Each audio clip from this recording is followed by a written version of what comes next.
अध्यक्ष महोदय, आमच्या ऊसतोड महिला कामगार कितीतरी माय माऊली आमच्या दुसऱ्याच्या शेतातल्या विहिरीतलं पाणी आणताना त्या पायरीवरून घसरून त्यांचा अंत होतो।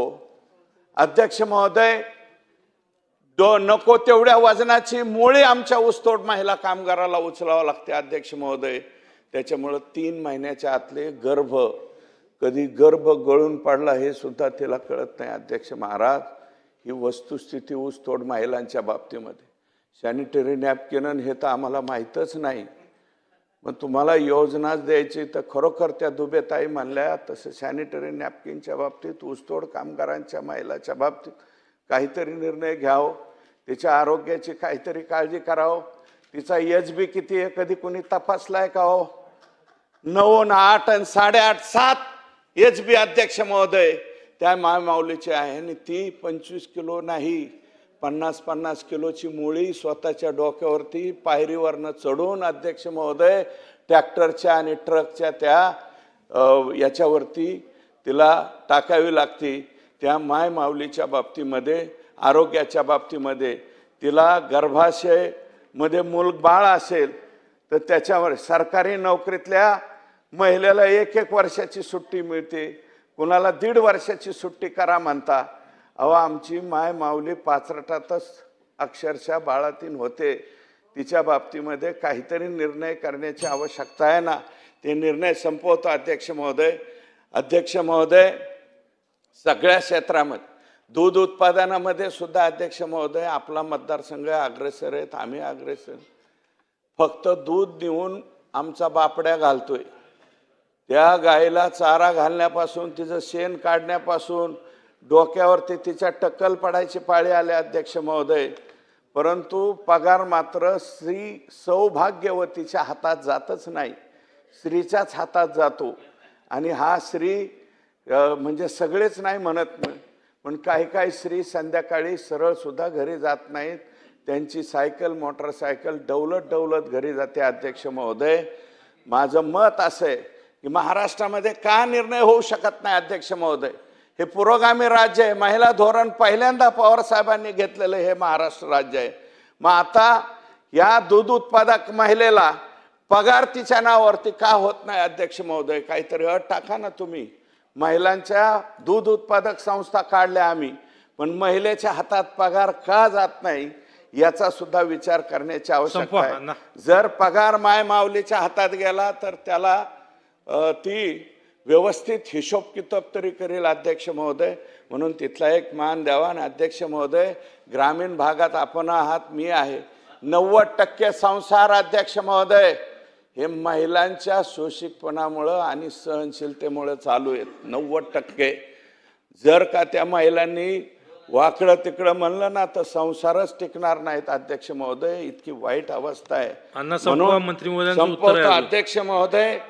अध्यक्ष महोदय, पूर्वी हे मध्ये तो आजार आल्याच्या नंतर महिलांचं म्हणजे मुलींचं मुलाचं हे दोघांचं राशी भविष्य बघण्यापेक्षा मध्ये काहीतरी लोक म्हणले होते की ब्लड तपासून त्यांचं लग्न जमवलं पाहिजे।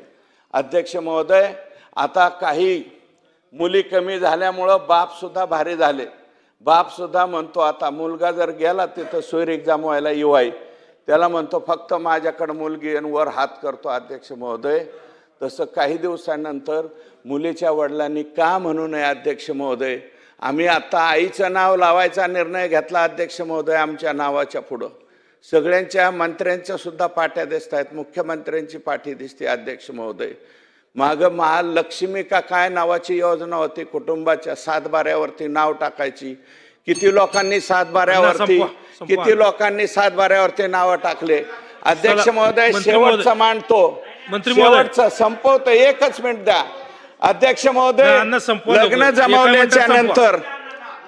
जमवल्याच्या नंतर अध्यक्ष महोदय, हळदीच्या आदल्या दिवशी मुलाच्या प्रॉपर्टीतली अर्धी प्रॉपर्टी माझ्या मुलीच्या नावावर करून द्या असं सुद्धा एखादा आई वडील म्हणेल अध्यक्ष महोदय। आणि जर तसं केलं तर हे संसार मोडण्याचं प्रमाण हे फार कमी होईल। म्हणून माझं मत आहे की फक्त आईचं नाव टाकू नका।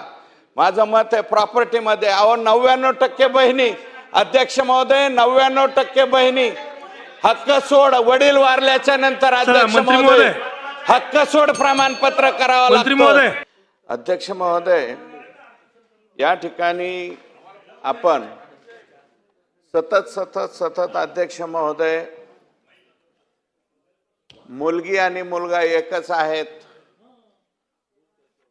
दोन्ही समान असले पाहिजेत, समान न्याय दिला पाहिजे, अशा पद्धतीच्या अध्यक्ष महोदय समाजामध्ये अनेक गप्पा आपण त्या ठिकाणी मारतो. अध्यक्ष महोदय, मागे काही दिवसापूर्वी ज्याची सुरुवात बीड जिल्ह्यामध्ये सर्वाधिक जास्त झाली, अध्यक्ष महोदय 1000 पुरुषांच्या पाठीमाग 628 मुलीपर्यंत प्रमाण खाली आलं. अध्यक्ष महोदय, त्यातला शिरूर तालुका जो बीड जिल्ह्यातला आहे त्याच्यामध्ये सर्वाधिक कमी प्रमाण आलं होतं आणि ते 628. अध्यक्ष महोदय, PCPNDT ऍक्ट, अमका ऍक्ट, तमका ऍक्ट असं फक्त म्हणलं गेलं. अध्यक्ष महोदय, विनायकराव मेटे साहेब आज इथे नाहीयेत, परंतु त्यांनी याच्यामध्ये सुरुवातीला लक्ष घातलं आमच्या जिल्ह्याच्या बाबतीतलं. आणि एक देशपांडे ताई या साताऱ्यावरनं त्या ठिकाणी आमच्या इथं आलंय, वर्षाताई देशपांडे, आणि आपल्या उपसभापती नीलमताई यांनी सुद्धा आमच्या जिल्ह्यामध्ये येऊन ऊसतोड कामगारांच्या मायमाऊलीची अवस्था काय हे पाहिलं. अध्यक्ष महोदय, मुलगी नकोशी म्हणून हे प्रमाण 628 पर्यंत आलं. पुढे अध्यक्ष महोदय त्याच्यात परिस्थिती सुधारली, आमच्या इथं सुद्धा सुधारली. परंतु अध्यक्ष महोदय, गडचिरोली जिल्ह्यामध्ये 1000 मुलांच्या पाठीमागं 1100 मुली असं प्रमाण त्या कालावधीत होतं. अध्यक्ष महोदय, मग सुशिक्षित जिल्हे कोणते, सुधारलेले जिल्हे कोणते?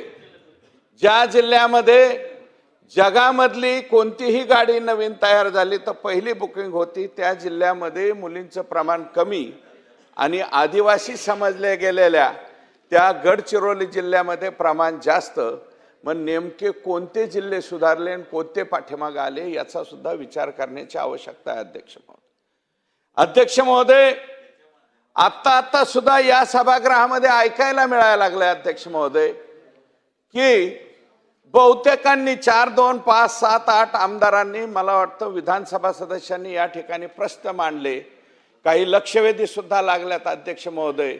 आणि त्याच्यामध्ये सुद्धा गर्भलिंग तपासणीच्या बाबतीमध्ये परत एकदा महाराष्ट्रामध्ये अशी काही चौकडी तयार व्हायला लागली, सुरुवात झाली. आणि ते नेमके मुलीचेच गर्भ संपवतात का काय, असा सुद्धा प्रश्न या ठिकाणी आत्ता सुद्धा निर्माण होतोय.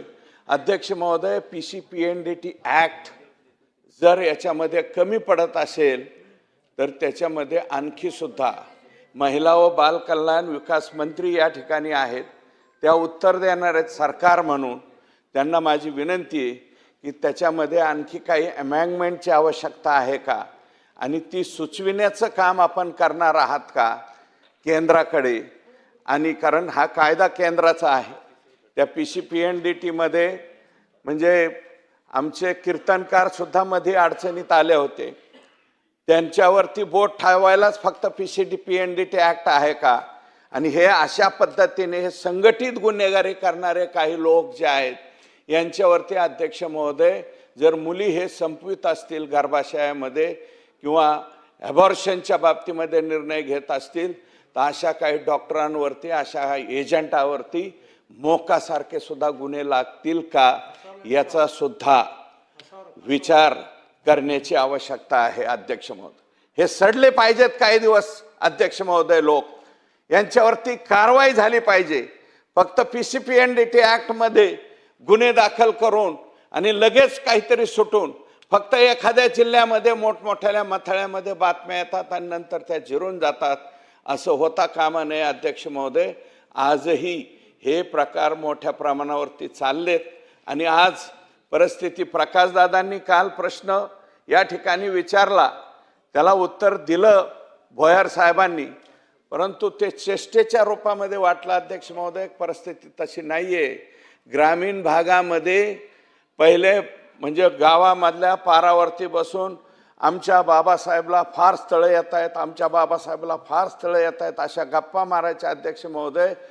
एक मुलगी उपवर कन्या असेल तर 20 ते 25 ठिकाणची स्थळं येत आहेत अध्यक्ष महोदय.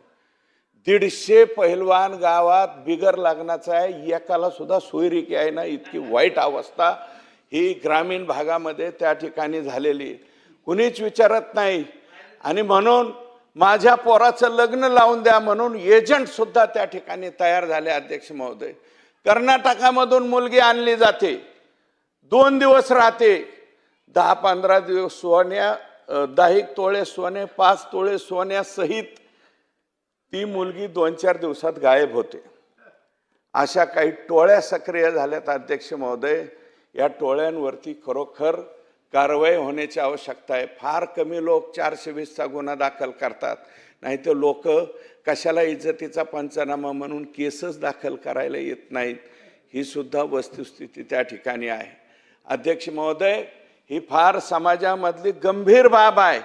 मुलींची संख्या अजिबात कमी होता कामा नये, मुलींची संख्या वाढली पाहिजे अध्यक्ष महोदय.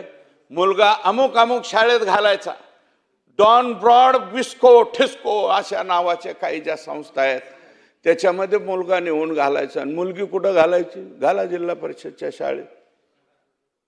म्हणजे मुलीला चांगल्या शाळेत सुद्धा घालण्याची समाजाची मानसिकता नाही अध्यक्ष महाराज. अजून सुद्धा आम्ही फक्त गप्पाच मारायच्या का? पुरुष आणि स्त्री समानता आहे, अमकं आहे, खांद्याला खांदा लावून आम्ही काम करतो. काय काम करतो? मुलीला नको तिथल्या शाळेमध्ये पाठवून द्यायचं अध्यक्ष महोदय. अध्यक्ष महोदय, राज्यस्तरीय लेवलच्या, नॅशनल लेवलच्या मुली, 18 वर्ष वयापर्यंतच्या मुली, ज्यांनी 10वीला किशोरवयीन मुली जे प्रावीण्य मिळवलं, 12वीला असताना त्या सुद्धा नॅशनल खेळल्या अध्यक्ष महोदय. नॅशनल खेळलेल्या मुलीचं 8 दिवसांनी लग्न लावून दिलं जातं. नॅशनल प्लेयर असलेल्या मुलींची लग्न 18व्या वर्षापर्यंत सुद्धा वाट पाहिली जात नाही, त्याच्या आतमध्ये लावतात अध्यक्ष महोदय. कायदा कडक आहेत लग्नाच्या बाबतीमध्ये, परंतु अजून सुद्धा महिला आयोग म्हणतो सरपंचाचं पद घालवा, ग्रामसेवकाचं अमकं घालवा. किती सरपंचाची पदं गेली. लहान मुलींचे लग्न लागून सुद्धा 18 वर्षाच्या फक्त ते ठेका बाल हक्क संरक्षण समितीलाच आहे का? समाज अजूनही अध्यक्ष महोदय लपून ठेवतोय हो. 18 वर्षाच्या आत सुद्धा मुलींची लग्न लागतायत. हे दुर्दैव आहे अध्यक्ष महोदय. याच्या बाबतीमध्ये कडकातला कडक कायदा व्हायला पाहिजे. फक्त सरपंचाचं पद आणि ग्रामसेवकाचं नाही, ज्यांनी कोणी केलं त्यांच्यावरती खरोखरच गंभीर त्याच्यामध्ये कलम लागली पाहिजेत. असा काही कायदा होण्याची आवश्यकता आहे अध्यक्ष महाराज, आणि तो करावा अशी मी मंत्री महोदयांना विनंती करतो. अध्यक्ष महोदय, आमच्या ऊसतोड महिला कामगार कितीतरी माय माऊली आमच्या दुसऱ्याच्या शेतातल्या विहिरीतलं पाणी आणताना त्या पायरीवरून घसरून त्यांचा अंत होतो अध्यक्ष महोदय. नको तेवढ्या वजनाची मुळे आमच्या ऊसतोड महिला कामगाराला उचलावं लागते अध्यक्ष महोदय. त्याच्यामुळं 3 महिन्याच्या आतले गर्भ, कधी गर्भ गळून पडला हे सुद्धा तिला कळत नाही अध्यक्ष महाराज. ही वस्तुस्थिती ऊसतोड महिलांच्या बाबतीमध्ये. सॅनिटरी नॅपकिन हे तर आम्हाला माहीतच नाही. मग तुम्हाला योजनाच द्यायची तर खरोखर त्या दुबेताई म्हणल्या तसं सॅनिटरी नॅपकिनच्या बाबतीत, ऊसतोड कामगारांच्या महिलाच्या बाबतीत काहीतरी निर्णय घ्यावं. तिच्या आरोग्याची काहीतरी काळजी करावं. तिचा एचबी किती आहे कधी कोणी तपासलाय का हो? 9, 8 आणि 8.5, 7 एचबी अध्यक्ष महोदय त्या माऊलीची आहे. आणि ती 25 किलो नाही, 50-50 किलोची मुळी स्वतःच्या डोक्यावरती पायरीवरनं चढून अध्यक्ष महोदय ट्रॅक्टरच्या आणि ट्रकच्या त्या याच्यावरती तिला टाकावी लागते. त्या माय माऊलीच्या बाबतीमध्ये, आरोग्याच्या बाबतीमध्ये, तिला गर्भाशयमध्ये मूलबाळ असेल तर त्याच्यावर सरकारी नोकरीतल्या महिलेला 1-1 वर्षाची सुट्टी मिळते. कुणाला 1.5 वर्षाची सुट्टी करा म्हणता. अहो आमची माय माऊली पाचरटातच अक्षरशः बाळातीन होते. तिच्या बाबतीमध्ये काहीतरी निर्णय करण्याची आवश्यकता आहे ना. ते निर्णय संपवतो अध्यक्ष महोदय. अध्यक्ष महोदय, सगळ्या क्षेत्रामध्ये दूध उत्पादनामध्ये सुद्धा अध्यक्ष महोदय आपला मतदारसंघ अग्रेसर आहेत, आम्ही अग्रेसर. फक्त दूध देऊन आमचा बापड्या घालतोय. त्या गायीला चारा घालण्यापासून, तिचं शेण काढण्यापासून, डोक्यावरती तिच्या टक्कल पडायची पाळी आली अध्यक्ष महोदय. परंतु पगार मात्र स्त्री सौभाग्यवतीच्या हातात जातच नाही, स्त्रीच्याच हातात जातो. आणि हा स्त्री म्हणजे सगळेच नाही म्हणत नाही, पण काही काही स्त्री संध्याकाळी सरळ सुद्धा घरी जात नाहीत. त्यांची सायकल मोटरसायकल डौलत डौलत घरी जाते अध्यक्ष महोदय.